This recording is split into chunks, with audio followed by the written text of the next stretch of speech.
Hello everyone, welcome to week 2. It was very nice to see all of you and meet all of you last week.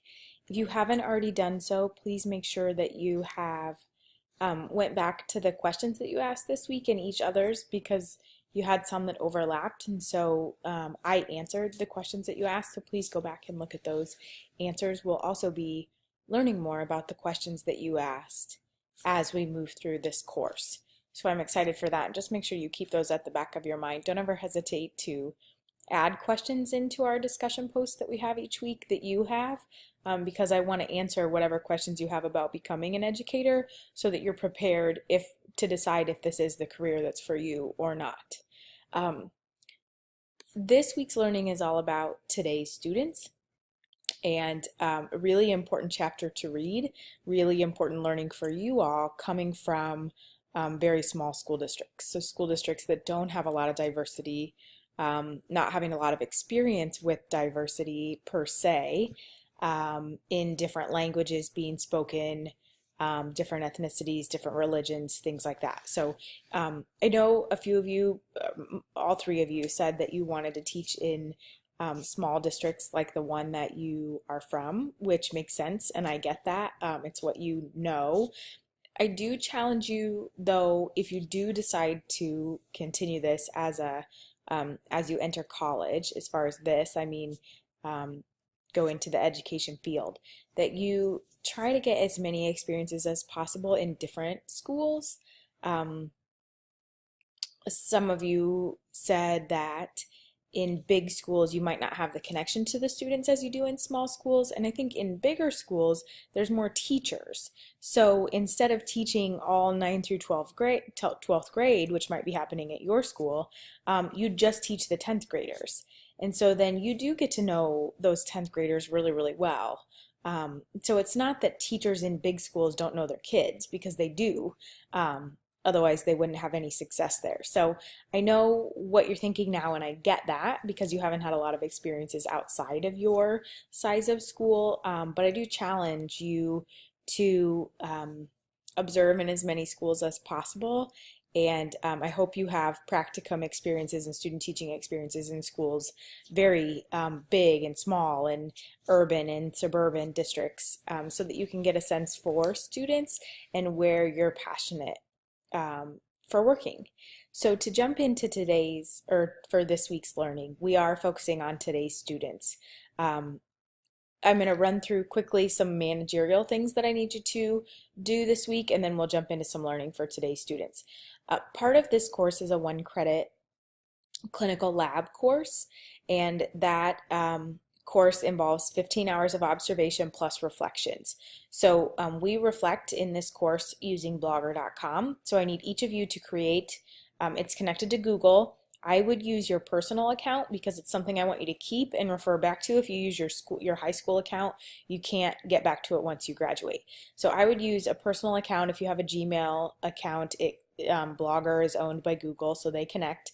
And what you're going to do then is each week that you observe, you're going to reflect on things that you saw within the class, questions that you have, things that you want to remember, connections that you can make to things we're learning in class.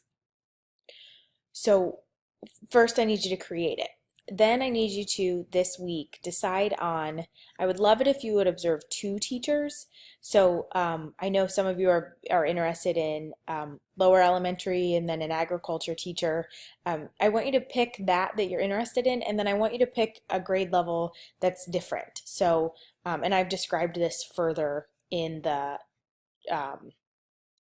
tracking observation hours and that. So I've given you examples for maybe some grade levels to think about contacting teachers in, and ask permission of them that you would be spending a certain amount of hours observing in their class. Each time that you observe in their class, they need to sign off. So in this tracking observation hours, there's a Google Doc that you can print off, and each time that you observe, put the date, and that classroom teacher then will sign off, and at the end of the semester you'll be turning that in for your 1-credit course, that and then your blog reflections that I'll be reading to count as that 1 credit. That is a pass-fail, so it's either you get the 15 hours done and the reflections done, or you don't. You have 7 hours of observation due by spring break. I do this for a reason.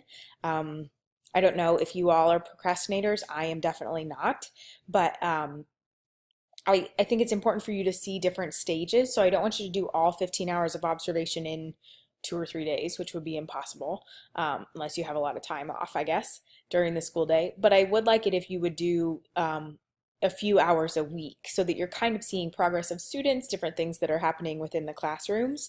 And if you split it between 2 teachers, that's like 8 hours in each classroom. So if you did 2 hours a week, you would have this done pretty quickly. But you have 7 hours due by spring break. So I'll be asking for your tracking document that it shows that you have at least 7 hours done by spring break so that you meet that 15 hours by the end of the semester. Okay. So that's all listed right here. This is the Google Doc and some more information, and then this is the Google Doc, sorry, and more information. This is just, I've given some examples for which classes I might choose if I were you, based on what grade levels you're most interested in teaching. So for this week, we're reading chapter 2 out of our textbook, and there's a few things that I want to point out very specifically. So this chapter is all about today's students and differences within today's students. So it talks about races, it talks about ethnicities, religion, different languages, refugees, all the things that are barriers for the students that we're teaching. This quote is really important to me. Something that you're going to hear, if you haven't already, is called the achievement gap. And the achievement gap is what we see from affluent students and students that aren't, or achievement gap between free and reduced lunch kids and kids that aren't free and reduced lunch, or achievement gap that we see between ethnicities. So if there's any kind of a gap there, as a school district, we focus on that and we start to analyze data, and then we create a school improvement plan. You all as teachers, depending on where you're teaching, will probably encounter some kind of analysis like this with data. So where you're looking at a grade level or across the district and looking at the achievement gap. Why is there a gap between our students? Why do we have some students performing at this level and other students performing at this level? And how do we get all students, no matter their background, their ethnicity, their barriers, their poverty, their English as a second language, no matter all of those things, that we can get them to perform at the same level as other students? And that's our job as teachers. So I'm very, I think very strongly about our job as teachers. I'm very passionate about our job as teachers, and it is our job to help all students be successful. We don't get to make excuses about this student doesn't have help at home, or this student doesn't have this, or this student doesn't have that. Then that's our job to make up that difference. So this chapter is talking about some of those things that our students are bringing into our classrooms, not necessarily solutions to them, but for you to have an understanding of what is being brought into the classrooms that you might be in someday. It talks about the impact of immigration. So Des Moines Public is the largest school district in the state of Iowa, and has a significant amount of refugees going to school there. They also have a lot of barriers with language. So I don't know where you all are planning on going to college, but if it's anywhere in central Iowa, I really hope that you get to observe, have a practicum or student teaching experience at Des Moines Public. It really is a great experience. There's some wonderful, wonderful kids that need awesome teachers there. But it's close to home for us. This isn't something that's far away and not in Iowa, even though you might not be experiencing it in Lamoni or in Linville, Sully. So there's some great data in this chapter, some great charts that I want you to pay attention to as far as comparing like who's teaching in our classrooms compared to the students that we have. It's pretty interesting. I talked about the no blaming part, so that is really on page 51, our job of eliminating the achievement gap and not blaming our students' barriers or things that they're bringing into the classroom on why they're not performing at a certain level. That's your job as a teacher, to meet their needs, to meet them where they're at, and then help them to grow. So in my mind, there's no room for excuses in a teacher's reasoning as to why a student isn't performing. Another alarming statistic is about homeless students. So 1 in 30 students in the United States is homeless. So depending, and that's an average. So not saying that in Lamoni or in Linville solely 1 in 30, but 1 in 30 U.S. children, an increase of 8% over the previous year, and this was in 2013, were homeless. And so it's it can be heartbreaking knowing your students' stories. It can be heartbreaking knowing that they show up to school every single day and it's the safest place that they can be.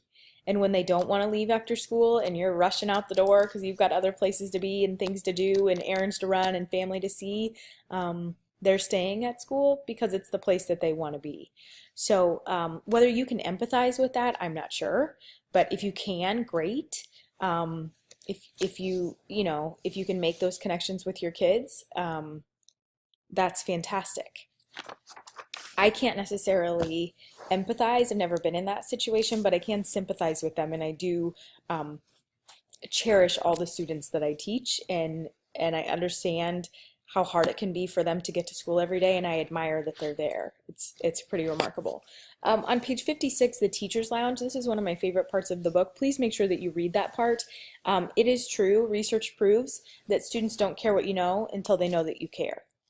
So a huge job of a teacher is that the students know that you care about them, and not in a fake manner, but know that you're going to be there, you're going to hold them accountable, you're going to have high expectations. It's not always fairy tales and lollipops and fun.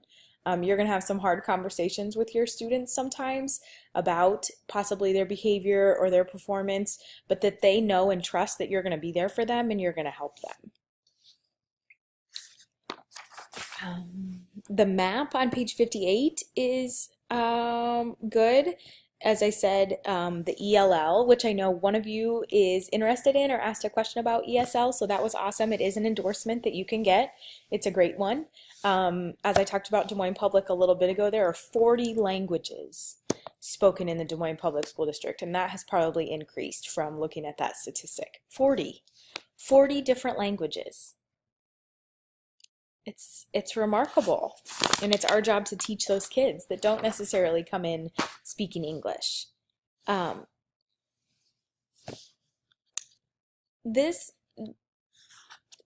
We get into education because we love kids, or we love teaching, or both. We love helping people succeed, and we also have a passion for children. And I know some of you spoke to that in your introduction videos, but truly understanding your kids and understanding where they're coming from, but them still setting high expectations and helping them meet those high expectations, that's where we create successful citizens. So this week is really important for you to understand all the different students you might have in your classroom, especially because I don't think that you might see the diversity right now when you're in high school in the schools that you're going to high school in, or the schools that you've grown up in. So this chapter will be full of learning for you. So there's 2 discussions that I'm asking you to post to. One is about the achievement gap, so that gap of students. I want you to think about that, because that's something that you're gonna have to think about if you become an educator. And then also, I'm going to ask you to share ahas, and ahas are things that you either didn't know, you didn't expect, or something that surprised you. And I've asked you to respond to specific people in this post. Both posts are due by Thursday, January 18th, and then you need to have your responses done by Sunday, January 21st. Thanks. Have a great week.